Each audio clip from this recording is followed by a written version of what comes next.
আসসালামু আলাইকুম প্রিয় দর্শক, আজকে বরং একটা জরিপ নিয়ে কথা বলি। জরিপটি এরকম যে নির্বাচনে কি হবে, আমাদের রাজনৈতিক অঙ্গনে রাজনৈতিক দলগুলোর প্রতি মানুষের চিন্তাভাবনা কেমন, সমর্থন কেমন অথবা অসমর্থন কেমন, ঘৃণা কেমন, এইগুলি নিয়ে একটা জরিপ। এবং এই জরিপটা করেছেন একটা আন্তর্জাতিক পরামর্শ প্রতিষ্ঠান ইনোভেশন কনসাল্টিং। এর আগেও একাধিক জরিপ করেছে নির্বাচন নিয়ে। সেই জরিপগুলো নিয়ে কিছু কিছু ক্ষেত্রে মানুষ কৌতূহল নিয়ে তাকিয়েছে, নতুন নতুন ইনফরমেশন পেয়েছে এবং মানুষের চিন্তার যে ধারাটা কোন দিকে যাচ্ছে বোঝার চেষ্টা করেছে।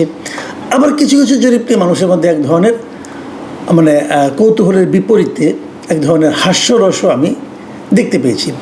আমরা দু ধরনের কথাই বলবো। তবে এবার যে জরিপটা হয়েছে, এই জরিপটা তাদের দ্বিতীয় দফার দ্বিতীয় পর্বের ফলাফল নিয়ে তারা আলোচনা করেছে। মানে এর আগে অনেকগুলো করেছে। এর আগে একটা করেছিল এ মাসেই, ঠিক 2-3 দিন আগের ঘটনা। গত শুক্রবারে তারা একটা জরিপ করেছে, 21শে সেপ্টেম্বরও তারা আরেকটা জরিপ প্রকাশ করেছিল। সেটার কথা আমি একটু পরে বলবো। আজকে সর্বশেষ জরিপটা নিয়ে বলি। এটা নিয়ে আমি খুব বেশি একটা ব্যাখ্যা করবো না, আমি খালি কয়েকটা পয়েন্ট বলে যাই আপনাদের কাছে, তাহলে যাতে আপনারা বুঝতে পারেন যে কী হয়েছে। এটা সেপ্টেম্বর মাসের 2 তারিখ থেকে 15 তারিখ পর্যন্ত দেশের প্রায় 10,413 জন ভোটার, বিভিন্ন বয়সী ভোটারের উপর তারা প্রশ্ন করেছিল, নানা রকম প্রশ্ন করেছিল, তার উপর ভিত্তি করে তারা এটা করেছে। এবং এই যে 10,413 এরা সবাই কিন্তু 18 বছরের বেশি বয়স্ক। এখানে গ্রামের লোক ছিল, মানে ঢাকার বাইরের লোক ছিল, আবার ঢাকার লোকও ছিল। একটা ব্যালেন্স তারা করেছে। ওই স্যাম্পলিংটা খুব ভালো হয়েছে, আমি স্যাম্পলিংটাকে ভালোই বলবো।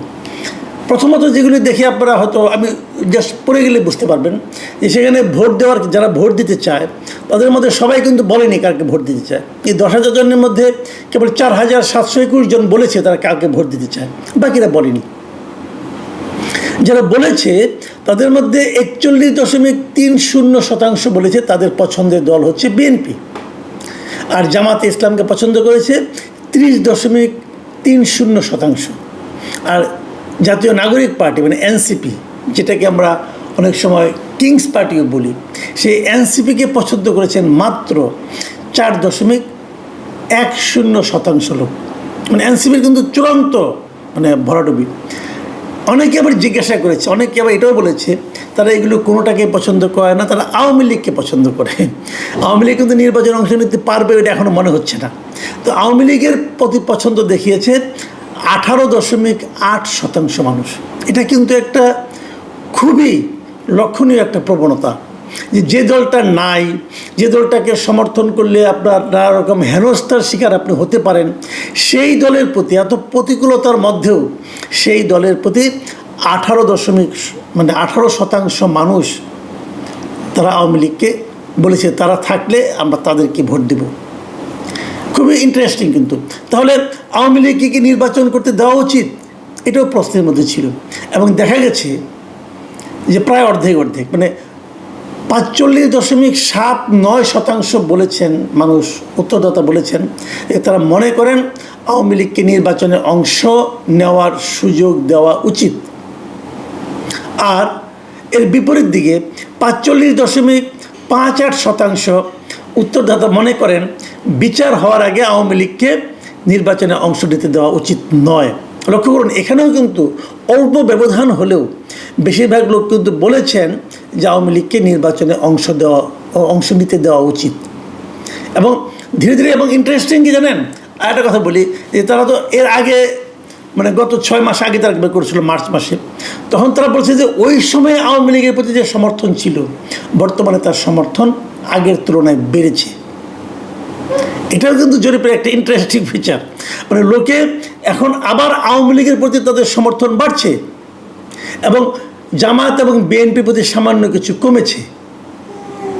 এবং তারা দেখেছে যে বিভাগ ওয়াইজ এক একটা বিভাগে এক এক ধরনের প্রবণতা। যেমন বিএনপি 6টা বিভাগে এগিয়ে আছে, জামাত এগিয়ে আছে রংপুর বিভাগে, এবং আওয়ামী লীগ এগিয়ে আছে বরিশাল বিভাগে। এই যে ফিগারগুলো, এই ফিগারগুলো কিন্তু খুবই ইন্টারেস্টিং। ইন্টারেস্টিং কি, আপনি এই ফিগারগুলোকে দেখেন, ফিগারটা যেমন তোমার যে টেন্ডেন্সিটা, যে মানুষ আসলে কী চাচ্ছে এখন এই মুহূর্তে, এটা দেখে কিন্তু আপনারা অনেকগুলো সিদ্ধান্তে উপনীত হতে পারবেন এবং ধারণাও নিতে পারবেন। আমার কাছে যে জিনিসটা সবচেয়ে গুরুত্বপূর্ণ মনে হয়েছে সেই জিনিসটা হলো ওনাদেরকে জিজ্ঞাসা করা হয়েছিল আপনার নির্বাচনে অংশ নেওয়ার সময় ভোট দেওয়ার সময় কী কী বিবেচনা করেন, মার্কা নাকি ওই প্রার্থীর যোগ্যতা নাকি প্রার্থীর উন্নয়ন কর্মকাণ্ড, এগুলো নানা কিছু। এবং এখানে একটা ইন্টারেস্টিং ইনফরমেশন আমি দিই আপনাদেরকে। মানুষ স্থানীয়ভাবে জামায়াতের কার্যক্রম নিয়ে বেশি সন্তুষ্ট। মানুষ ভোটাররা, যে উত্তরদাতারা বলেছেন যে জামায়াতে ইসলাম বিভিন্ন এলাকায় যে সমস্ত কার্যক্রম করছেন তার এলাকার ভোটাররা কিন্তু জামায়াতের কর্মকাণ্ড নিয়ে হ্যাপি, এবং তারা আবার আওয়ামী লীগের কর্মকাণ্ড নিয়ে কিন্তু খুবই আনহ্যাপি। এটাও একটা ইন্টারেস্টিং ব্যাপার। আর আমার কাছে যেটা সবচেয়ে ইন্টারেস্টিং এবং সবচেয়ে গুরুত্বপূর্ণ আমি বলবো যে এই চেঞ্জটা আমরা আগে কখনো দেখিনি, সেই ইন্টারেস্টিং টেন্ডেন্সিটা হলো তরুণদের মধ্যে, মানে জেনজি যাদেরকে আমরা বলি, এই জেনজি বলেন অথবা এই যে কম বয়সী যাদের বয়স 25-26-এর মধ্যে আছে আর কি, এই বয়সী তরুণদের মধ্যে এবং নারীদের মধ্যে জনপ্রিয়তায় এগিয়ে আছে জামাতে ইসলাম।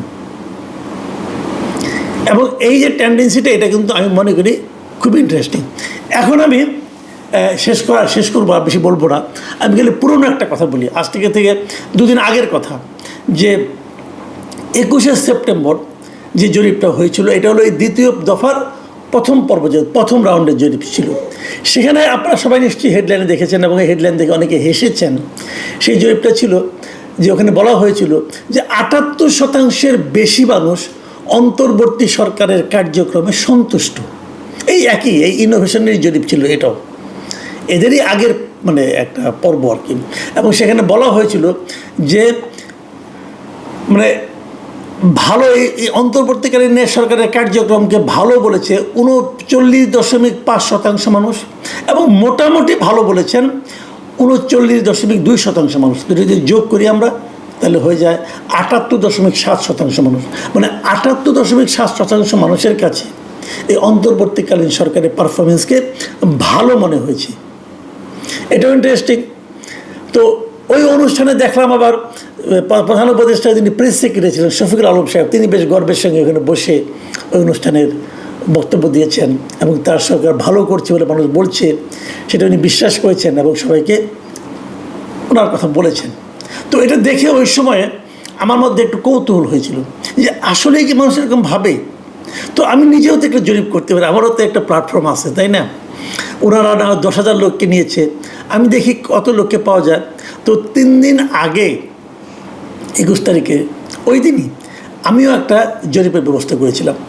আমার প্রশ্নটা ছিল যে ডক্টর ইউনূসের নেতৃত্বাধীন বর্তমান অন্তর্বর্তীকালীন সরকারের কার্যক্রমে আপনি কতটুকু সন্তুষ্ট, এই ছিল প্রশ্ন।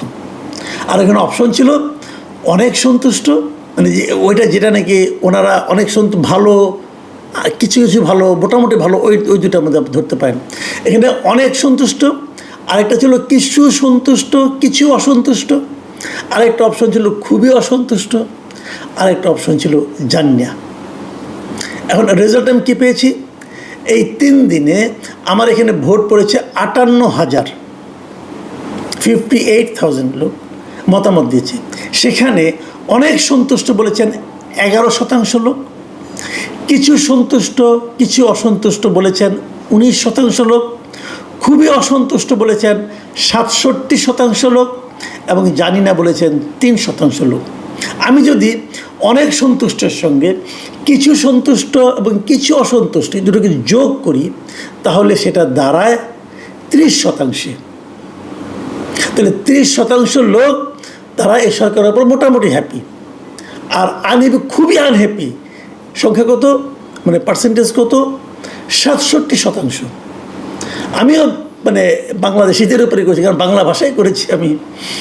এখানে তো আর আমেরিকান লোকে অংশ নেবে না, হয়তো বিদেশে যারা অবস্থান করছেন বাংলাদেশে তারাও হতে পারেন, তারাও তো এবার ভোট দিতে পারবেন। কাজে আমি বুঝতেই পারলাম না যে আমার এখানে যেটা 30% হলো সেটা ইনোভেশনের হিসাবে 78% হলো কী করে, আমার কাছে ক্লিয়ার না। তারপরেও জরিপের উপর আস্থা রাখা নিরাপদ না। আপনারাও জরিপের উপর আস্থা রাখেন না, ইনোভেশনের উপরও রাখেন না, আমার উপরেও রাখেন না, কোনো সমস্যা নাই। তবে যে টেন্ডেন্সিগুলি বললাম এগুলো মাথায় রাখেন। প্রিয় দর্শক, এখন এই পর্যন্তই। আল্লাহ হাফিজ।